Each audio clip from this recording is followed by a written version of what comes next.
Chapter 6 of the Science of Being Great by Wallace D. Wattles. Recording is in the public domain. The Social Point of View.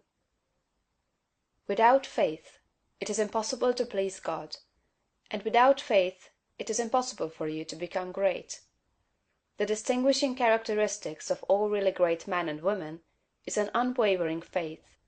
We see this in Lincoln during the dark days of the war. We see it in Washington at Valley Forge. We see it in Livingstone, the crippled missionary, threading the mazes of the dark continent, his soul aflame with the determination to let in the light upon the accursed slave trade which his soul abhorred. We see it in Luther and in Francis Willard, in every man and woman who has attained a place on the muster roll of the great ones of the world. Faith, not a faith in oneself or in one's own powers, but faith in principle, in the something great which upholds right, and which may be relied upon to give us the victory in due time. Without this faith, it is not possible for any one to rise to real greatness. The man who has no faith in principle will always be a small man. Whether you have this faith or not depends upon your point of view. You must learn to see the world as being produced by evolution, as a something that is evolving and becoming, not as a finished work. Millions of years ago God worked with very low and crude forms of life, low and crude, yet each perfect after its kind. Higher and more complex organisms, animal and vegetable, appeared through the successive ages. The earth passed through stage after stage in its unfolding, each stage perfect in itself, and to be succeeded by a higher one. What I wish you to note is that the so-called lower organisms are as perfect after their kind as the higher ones; that the world in the Eocene period was perfect for that period. It was perfect, but God's work was not finished. This is true of the world today. Physically, socially, and industrially, it is all good, and it is all perfect. It is not complete anywhere or in any part, but so far as the handiwork of God has gone, it is perfect. This must be your point of view, that the world and all it contains is perfect, though not completed. All's right with the world. That is the great fact. There is nothing wrong with anything. There is nothing wrong with anybody. All the facts of life you must contemplate from this standpoint. There is nothing wrong with nature.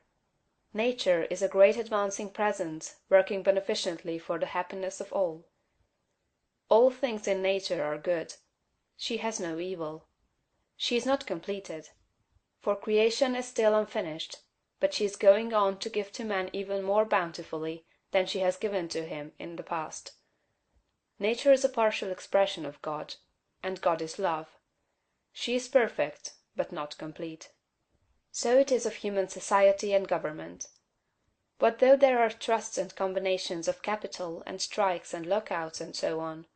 All these things are part of the forward movement. They are incidental to the evolutionary process of completing society. When it is complete, there will be harmony. But it cannot be completed without them. J.P. Morgan is as necessary to the coming social order as the strange animals of the age of reptiles were to the life of the succeeding period; and just as these animals were perfect after their kind, so Morgan is perfect after his kind. Behold, it is all very good. See government and industry as being perfect now, and as advancing rapidly toward being complete. Then you will understand that there is nothing to fear, no cause for anxiety, nothing to worry about. Never complain of any of these things. They are perfect. This is the very best possible word for the stage of development man has reached. This will sound like rank folly to many, perhaps to most people. What? They will say. Are not child labor and the exploitation of men and women in filthy and unsanitary factories evil things? Aren't saloons evil? Do you mean to say that we shall accept all these and call them good? Child labor and similar things are no more evil than the way of living and the habits and practices of the cave dweller were evil. His ways were those of the savage stage of man's growth, and for that stage they were perfect. Our industrial practices are those of the savage stage of industrial development, and they are also perfect. Nothing better is possible until we cease to be mental savages in industry and business, and become men and women. This can only come about by the rise of the whole race to a higher viewpoint. And this can only come about by the rise of such individuals here and there as are ready for the higher viewpoint. The cure for all this inharmoniousness lies not with the masters or employers, but with the workers themselves. Whenever they reach a higher viewpoint, whenever they shall desire to do so, they can establish complete brotherhood and harmony in industry. They have the numbers and the power. They are getting now what they desire. Whenever they desire more in the way of a higher, purer, more harmonious life, they will receive more. True, they want more now, but they only want more of the things that make for animal enjoyment, and so industry remains in the savage, brutal, animal stage.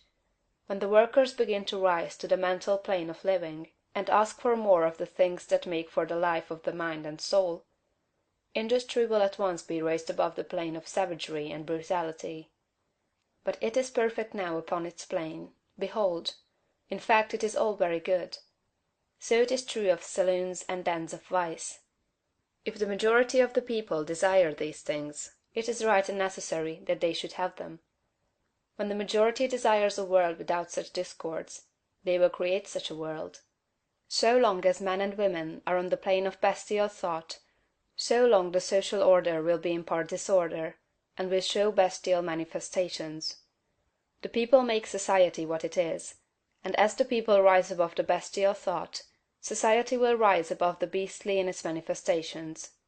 But a society which thinks in a bestial way must have saloons and dives.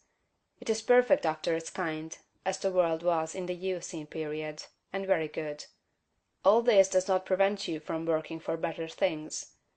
You can work to complete an unfinished society, instead of to renovate a decaying one.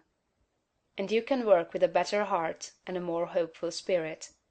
It will make an immense difference with your faith and spirit whether you look upon civilization as a good thing that is becoming better, or as a bad and evil thing that is decaying. One viewpoint gives you an advancing and expanding mind, and the other gives you a descending and decreasing mind.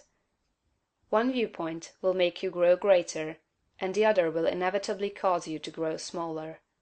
One will enable you to work for the eternal things, to do large works in a great way toward the completing of all that is incomplete and inharmonious; and the other will make you a mere patchwork reformer, working almost without hope to save a few lost souls from what you will grow to consider a lost and doomed world.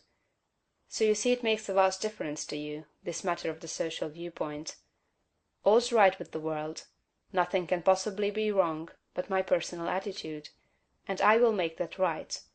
I will see the facts of nature and all the events, circumstances, and conditions of society, politics, government, and industry from the highest viewpoint. It is all perfect, though incomplete. It is all the handiwork of God. Behold, it is all very good. End of chapter 6.